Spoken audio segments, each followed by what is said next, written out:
Welcome to another episode of the Headlight Restoration Pro, where I'll be showing you how to take headlights like these on this police interceptor, yeah that's right, a police car, and turn them into something like this. Beautiful. Flawless. Better than the day they rolled off the lot. Look at that shine. But watch how incredibly difficult they are. This car is not from the motor pool. No, it's not. Sexy though, isn't it? So where's the office, back at division? You in the office, baby. Going up.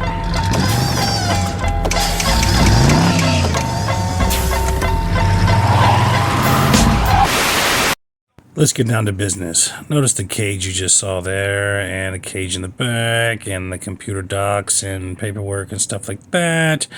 This is a police car, specifically a 2022 Ford Explorer Police Interceptor that we'll be working on, an actual police or law enforcement vehicle. Not sure what branch where I'm at, or if it is where I'm at, or a neighboring city. Not disclosing that information or anything like that. But we're going to be working on these headlights for them. And as you see here, it's just prematurely gone bad, especially around the top, but partially from impact as well. Of course, these vehicles are ran pretty hard, and they exceed the speed limit quite a bit, or quite often, I'm sure. And I kind of wanted to make this vehicle, or this video, about something else, which was, the hardness of lights, and or can I spot fix this? And in headlight restoration, there is no true spot fixing, okay? Not with true headlight restoration, and I'll explain to you why that is momentarily. Okay, so anyways, you see these little off-colored spots all over the light, primarily towards the top, and see this stuff here right there, where it's a little darker and a little weird looking right there. That is stains and discoloration and, pitting and stuff like that underneath the clear coat. Those are signs that the clear coat is dying. Those are oils being pushed out from inside the light underneath the clear coat, and things going bad. But anyways, this is the ultimate wondershade. This is the umbrella of my choice that I use. It is like SPF like 50 or 80 or something like that. It blocks the sun pretty much completely, like 100% almost. It feels like, okay, but you're still going to get surrounding sun. So I believe they only say it's 50 or whatever, but that's in the bio now. And that's what I use all summer long, mostly. Sometimes I use my 10-inch canopy, or I have two 8-inch canopies, and some other stuff too I use, but I don't pull them out unless I have to. And today is another scorcher. It was about 100 degrees today where I'm from, and mainly this light has so much pitting or whatever, and different stuff on them. They wanted this vehicle to look a lot better, or less conspicuous, if you can say, but I have no idea why. I don't ask, I don't tell, I don't ask their information, or I'm pretty private with customers or whatever about that. You have me come do your vehicles or whatever. I'm not going to be in your business asking where you work and what you do and what this and that is, just because, unless I brought it up. What would I feel if somebody did that to me, or what? It's kind of a weird situation. You kind of have to wait for somebody else to bring it up. And even so, in this video, I don't disclose people's personal information about that, only just information about their vehicle, which this one happens to be a law enforcement Ford Explorer 2020 police package. It has all this extra stuff in it and on it, and that brings me to these headlights here. Okay, these are police issued headlights, or law enforcement issued headlights. These are not normal headlights. I've done a couple of Ford Explorers, just a handful of 2020s. Like I said, not all headlights are created equal, and some headlights are more prone to go bad faster, and they always go bad on this top here because, once again, you haven't heard this in a while, but they're forward-facing lights, which just means that they're flat right there, and they're always facing up, always facing the sun, whether the sun's coming up, whether it's going down, whether it's midday. Those parts that are flat like that or facing the sky or facing upwards, the more so, the heavier it's going to get hit by the UVs and the weather.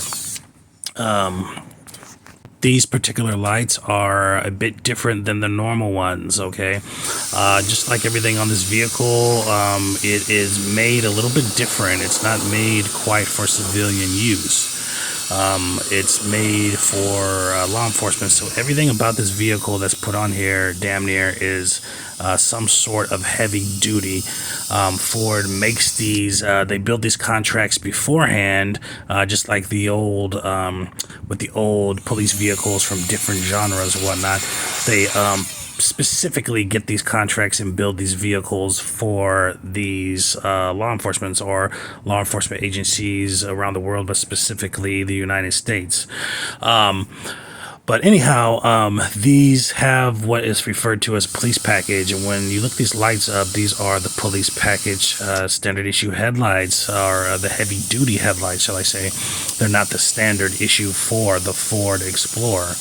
Okay, these headlights are so incredibly hard, okay? And I'm not saying hard to do, okay, which they are, okay? They are extremely hard to do. 9 times out of 10, a normal headlight restorer will shit their pants if they try to do these lights, okay? Which I have before. And just to give you a reference, you guys know my skill set and my level and my experience, correct? Okay, with that being said, each one of these lights took about an hour and 10 minutes apiece. Okay? Yeah, and I normally bust a light out in 15 minutes. So that should tell you how freaking difficult, how fucking difficult these are. These are insanely difficult.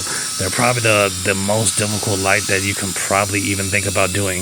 If you can think of a Mercedes-Benz light, okay, we all know those Mercedes-Benz and those BMW lights sometimes come so hard, especially the Mercedes-Benz, they come so hard, the actual headlight and the actual sealant is similar to a 2K clear or something. It's extremely hard, and it'll take you a long time to get it off, and it'll laugh at your disc, it'll laugh at a 220, right? It'll just break them down within a couple inches of sanding or whatnot. If you think about that, right, and you pretty much times it by 3 or so, and then spray it with the hardest 2K clear, a Fast Max like triple coat or some shit.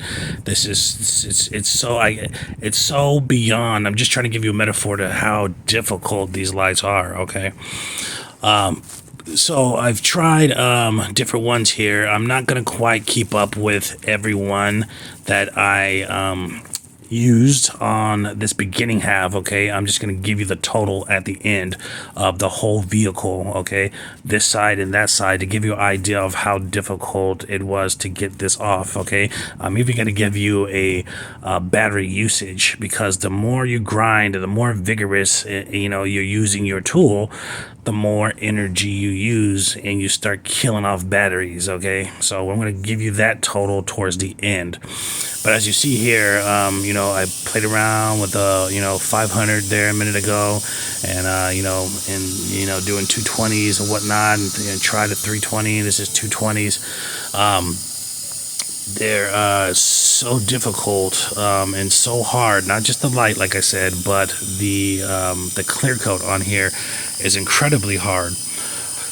Why? Because this is a heavy, super heavy duty application of the light. It doesn't even have certain things that a regular Ford Explorer light has in them. The light bar is supposed to be like across the top and some stuff on the bottom. They don't have all that. In replacement, they have different lights here on the side that are built in strobe lights in different color lights, like the police have, the yellow, the blue and the red or whatever. Those are built into the side, and there's some other stuff in the front here. but they're extremely heavy duty, and this is part of the reason why any kind of heavy duty or hard 2K-ish type sealant is always going to peel off, no matter how good you do your whatever. Once something goes wrong or it starts going bad, it's going to just start flaking and peeling off. That's the nature of the product.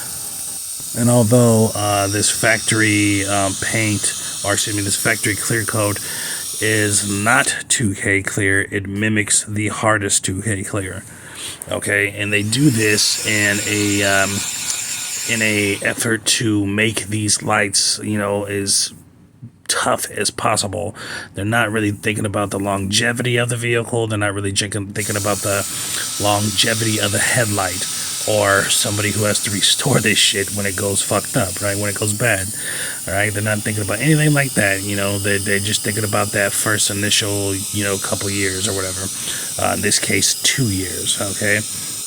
But this is actually, when you're looking to buy one of these or whatever, or if you could even possibly buy one, I'm doing some research still, but it is written up as a police package headlight. And it's a nightmare. This shit is so hard. You see stuff I'm going through already, just getting some off. That top part wasn't so bad. It was difficult, but it was weak because it was dying and it was dead, and some of it was peeled off. And this makes this vehicle, or these lights, not only are they so hard, but look at how big they are. If this was a normal Ford Explorer, I would still be breaking this down in 3 different sections because it's so long and large that it would definitely take a lot of discs in the first place just from the size. But on top of that, it's diamond hard. And I'm just going to, put this out here for a service, announcement, warning, big warning.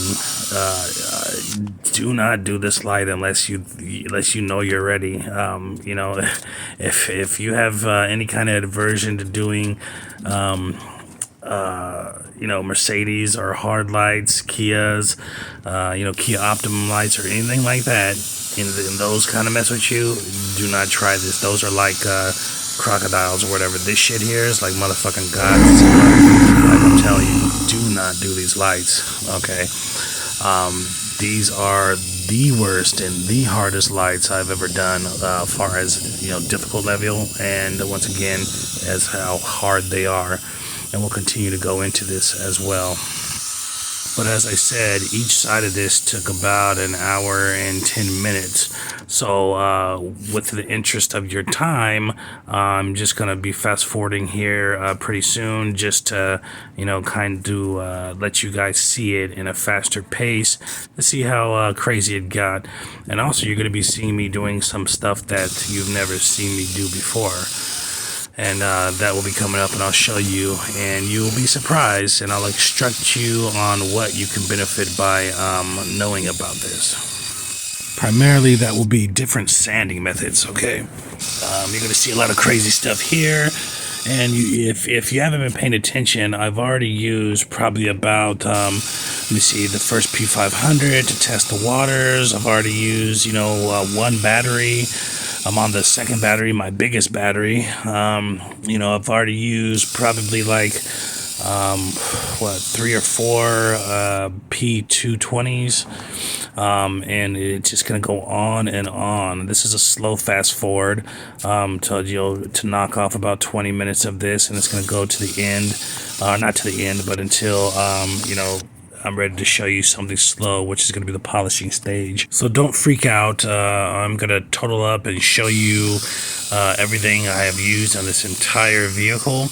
I do keep track of what I use just so I can, figure out how much product I have used. Everybody has to keep inventory on how much product I use, especially for every individual vehicle, in case there needs to be an upcharge or anything like that. So I will give you the tally at the end, and prepare to be amazed. Just watch how many times I'm changing this, and you'll see. And here's the thing. You want a reference of how hard this vehicle is, you're going to see the totals at the end, and most of these are going to be those, powerful grades, those 320s and those 220s. Most of these discs that you're seeing, you're only going to see, a certain number of the other ones. But as you see there, it's another battery. So it's like, oh my God. So you really have to be prepared for a light like this. If you don't got a bag full of batteries, if you don't have, bags full of different grits, if you're not very experienced, I would not deal with one of these. And, if you ever get one of these vehicles, if it looks funny, like it looks like a tank or something, and doesn't look all pretty and shit like that, if it's got bars on the front, if it got, anything, I don't know, whatever, because, people don't really have to tell you what they do or where, this vehicle's from or whatever the fuck, you know what I'm saying? It's not, not your real, your business, and if they wanted to tell you, they could lie about it, right? I would do my research, and if you look up this vehicle and the lights look different than what you're seeing, I would kind of raise a red flag, like, no, I'm not really doing this. And here's the thing, it's real sketchy if, I would do this light, or if I would ever do this light. It had to be certain situations and certain, availabilities and this and that. Like, I couldn't just do this light on a regular day when I have all these other people waiting for me to do headlight restoration. For one, it's too long. For two, you never knowing what's going on, and it's miserable. It's not a normal headlight. You don't charge for a normal headlight. It's a scary light. And then when you think of the situation, who's sitting there watching you do it, or who's going to come out and look at this headlight, it kind of compounds the situation. Like, damn, I better not fuck this light up, huh? What's going to happen if I fuck this light up? Don't want to, don't want to mess with those guys. But, they came to the right place. They wanted the best, and, the best came through.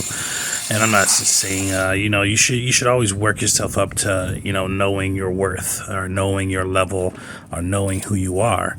And I am what I am, That being said, I would put my headlight restorations up against anybody, anybody, anywhere. All right. And that's not a challenge or nothing, but I'm just saying, there's only so high of a level you can be, so high of a level that you can achieve.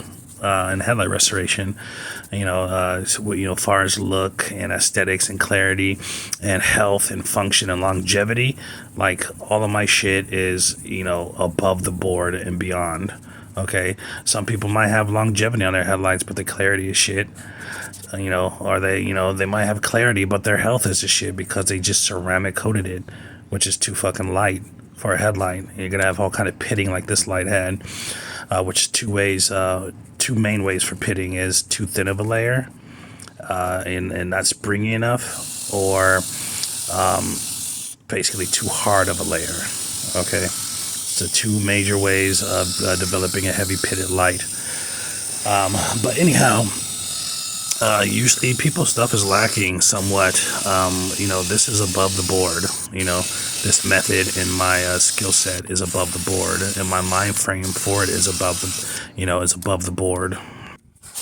And I've been all around looking on the internet and seeing other people's in my town and all the way across the world to, Australia and India, all kind of places, and I'm seeing their skills in their hands or whatever. And I follow people and I watch their videos, and I'm not saying I'm the only one.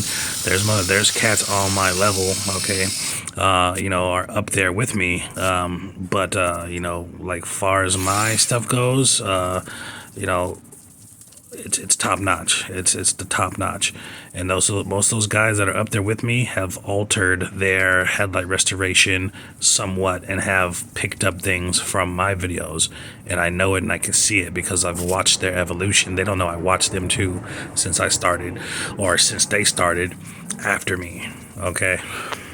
And I have a trained eye, so I can see the point of when they finally came over to the dark side, right? And they said, shit, let me start implementing this thing he did. And you guys watching that? That's right, I'm wet sanding. Like I said, everything has its place, okay? With such a heavily demolished light that has been pummeled and grinded on for so long and so heavily and so so much, I'm doing additional steps of wet sanding if you didn't catch that. But as you see, my wet sanding is different. These guys will drown the light. Squirt, squirt, squirt, squirt, sand, sand, sand, squirt, squirt, squirt, sand, sand, sand, squirt, squirt, squirt, sand, sand, sand. Like, no. You just get it wet and let it develop its own muckiness, okay? And it sucks the pad to it. Okay, these guys use way too much freaking water. And this isn't a full wet sand, but look at this. You see how when it's wet, and I'll get back to that in a minute, but you see how this light is different? Like, look at it. What's wrong with this? When I'm using on this step, it's a bunch of muck and a bunch of stuff, right? But look, there's nothing. It's clear. There's no foam or froth really. It's just clear. It's very different than a normal headlight structure.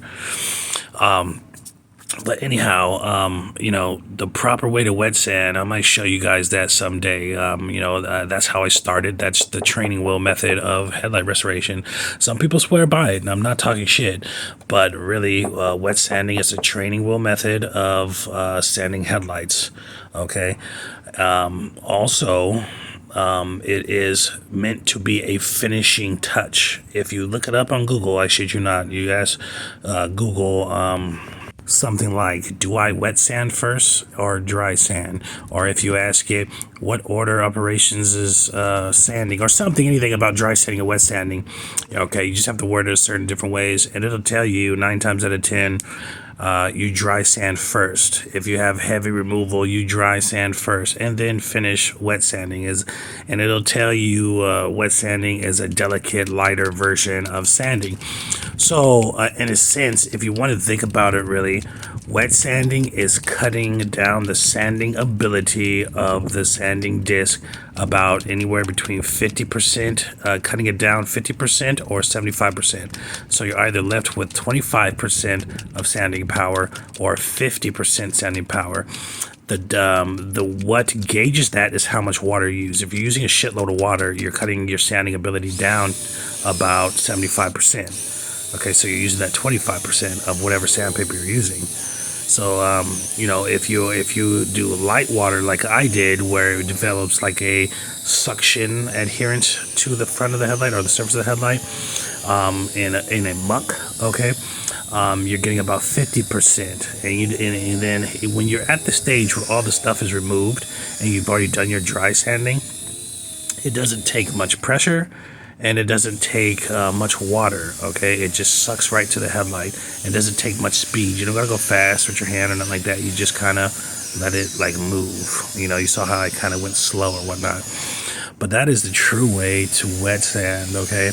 And if you're a wet sander and you try it, you'll probably have your mind blown if you use a little bit less water. I see these guys that spray so much water, and then I'm like, God, it's going to take forever, and they're not going to even know what their depths or whatever. They're not even going to be able to feel nothing because, if you think about it, your water is the lubricant. Water is lubricant, and it's also a cooler, okay? It's not like using polish or something like that, okay?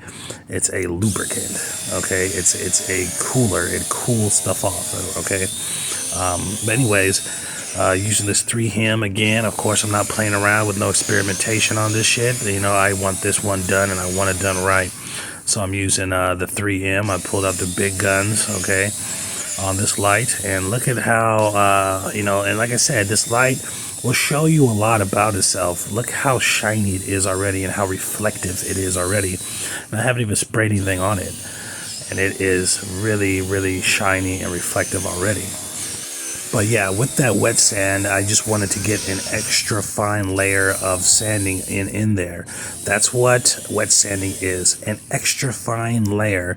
It's kind of like, I don't know, when you drive your car to, for the say from Los Angeles to New York, and then you get out in New York, and you take the freaking subway to fucking Manhattan or some shit. You don't take the subway all the way to fucking Manhattan. You don't walk all the way to Manhattan. You drive your car there, and then you get out and you walk. Okay, so If you think of forms of transportation and a metaphor, wet sanding is walking.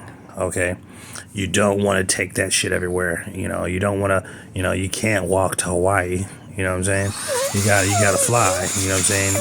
So I'm just letting people know, and I'm not shitting on you if you're a wet sander or whatever. There's many different ways to get it. I was a wet sander. I was a 2K clear sprayer. I was all that shit. I was the person who sprayed a little bit of 2K on there, and when it was foggy, and then tack cloth did all that stuff until I evolved, until I educated myself more, until I went to different places and did things that I'm not even going to talk about right now, but read things and watched videos and dug for the information and learned about different plastics and sanding of plastics and chemical vapors and all these things I fucking have learned about and done these experiments and really immersed myself in it. Okay. Yeah, and I'm not going to be spraying my stuff like this. Turn the can around. Look at it, jerk it off. That's what they're doing, is jack it off, jerking you guys off. They just turn their can around and they're not showing you shit, trying to hide it. That's what this channel is. I'm anti that. I'm trying to give it away. I'm trying to show everybody why. Because it's the best method. They're just going to try to hide all that shit from you. Okay, that's fine. I'm going to give you the best method. So it's just silly that they hide their shit, because their shit don't look like mine. And I'm not trying to talk shit, but I mean, I'm just telling you the truth. I watch the videos that you guys watch. I watch my videos and I watch their videos. I see my work and I see their work, and it looks nothing like this. And, and it's not healthy. And beyond the aesthetic beauty of this product, of this finish. Look at it. Their shit don't look like this, right? Besides the look, okay, the health is there. The science is there. The longevity is there. Everything is there. Namely, the health is there. So, you're not going to come back and, this is going to overheat and start peeling or crack the headlight, spider cracks and do all this shit. It's not going to fuck their headlights up. Why, namely? Because everything I done is, all my products I use, mainly, even the more permanent ones or semi-permanent ones like the sealer, is made for headlights. You guys can see me there, right there. I got my black 3M mask on, my umbrella, got my cones out, got my signs out. Okay, that's the Headlight Restoration Pro right there. That's probably the closest that you guys have seen me on, closest you guys have seen me on this video or any of these videos. I don't show myself in the videos because it's not about me. A lot of these guys want to be all up in the videos, like Shug said. Gotta be up on the videos, dancing and prancing. Okay, what he meant is it's not about that as somebody in his position. It's about, that's Shug Knight, by the way, ladies and gentlemen. It's about the product. It's about, what it is. It's not about me. It's about me educating and showing you guys how to do this. It has zero to do about me. I'm irrelevant. It's just an afterthought or something that gets in the way. Okay, but these guys want to be so famous and this and that. I'd rather be famous for my work. Okay, let's just put it that way. I don't give a shit about trying to do collabos or fucking be just showing on there. Look at me, I'm here. This is my channel. Oh God, look at me. Every fucking time I turn on your channel, no, I'm not that guy. I want you to see my work, and that's what it's about. And my work and dedication to showing you guys exactly what I'm doing and explaining it and showing you all the products that I use and where I get them from, and all that shit is out there. Why? Because I feel I have a gift and I have a knowledge to be shared with the world. And this is a pretty much metaphorically, we're just living in a time where tires are needed and nobody knows how to make tires. You know what I'm saying? It's the most needed freaking thing in the auto industry, which is headlight restoration, and nobody knows how to do it correctly. Metaphorically. Of course, there's people that knows how to do it correctly, but you guys are so sensitive, I have to correct myself. Nobody virtually. Okay, there's billions of people. There's so many people in the world. How many people can do what I just did? Exactly. How many cars do you see drive around your city every day? If you put your headlight vision on, which I call it, and you go out there and you look at all these goddamn cars that need headlight restoration, it'll blow your mind. You take 4 hours of driving around, walking around, doing anything, or take one day and just do it. Go walk through when you're walking somewhere, walking through the mall or whatever, parking lot, and you look at the headlights. You'll see that about 98% of the cars out there on the road need headlight restoration. And then you pick up your phone, you pick up, look on the computer, whatever, in your neighborhood or your area, and see how many people are offering it. And then you realize about 90% of those are scammers. They're just going to polish your fucking headlights. Some detailer talking about, yeah, we do headlight restoration. And he's going to come out there and he's going to polish your headlights and tell you to pay him $150. And he just spent 5 minutes polishing your headlights. And it's going to come back in fucking 3 months, 2 weeks, right? Real headlight restoration. That's what this is about. Check on my sign right there. That lets people know. Right there, that lets people know what you're doing. They're driving by, they're interested, they see the amazingness of one side done and one side not. Stay tuned for more. If you're doing the police's vehicle, you better bring your A game. Don't forget to subscribe. This car is not from the motor pool. No, it's not. Sexy though, isn't it? So where's the office back at Division? You in the office, baby.